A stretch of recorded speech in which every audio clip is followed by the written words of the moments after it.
एक बार भगवान बुद्ध चेतवन विहार में रह रहे थे। भिक्षु चक्षुपाल भगवान से मिलने के लिए आए थे।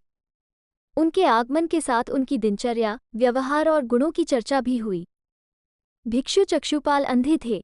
एक दिन विहार के कुछ भिक्षुओं ने कुछ मरे हुए कीड़ों को चक्षुपाल की कुटी के बाहर पाया और उन्होंने चक्षुपाल की निंदा करनी शुरू कर दी कि उन्होंने इन जीवित प्राणियों की हत्या की। भगवान बुद्ध ने निंदा कर रहे उन भिक्षुओं को बुलाया और पूछा कि क्या तुमने भिक्षु को कीड़े मारते हुए देखा है? उन्होंने उत्तर दिया नहीं। इस पर भगवान बुद्ध ने उन साधकों से कहा कि जैसे तुमने उन्हें कीड़ों को मारते हुए नहीं देखा, वैसे ही चक्षुपाल ने भी उन्हें मरते हुए नहीं देखा और उन्होंने कीड़ों को जानबूझकर नहीं मारा है, इसलिए उनकी भर्त्सना करना उचित नहीं है। भिक्षुओं ने इसके बाद पूछा कि चक्षुपाल अंधे क्यों हैं? उन्होंने इस जन्म में अथवा पिछले जन्म में क्या पाप किए? भगवान बुद्ध ने चक्षुपाल के बारे में कहा कि वे पूर्व जन्म में एक चिकित्सक थे।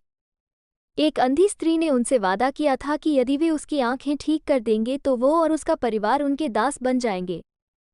स्त्री की आंखें ठीक हो गईं, पर उसने दासी बनने के भय से यह मानने से इनकार कर दिया। चिकित्सक को तो पता था कि उस स्त्री की आंखें ठीक हो गई हैं। वो झूठ बोल रही है। उसे सबक सिखाने के लिए या बदला लेने के लिए चक्षुपाल ने दूसरी दवा दी। उस दवा से महिला फिर अंधी हो गई। वो कितना ही रोई पिटी, लेकिन चक्षुपाल जरा भी नहीं पसीजा। इस पाप के फलस्वरूप अगले जन्म में चिकित्सक को अंधा बनना पड़ा।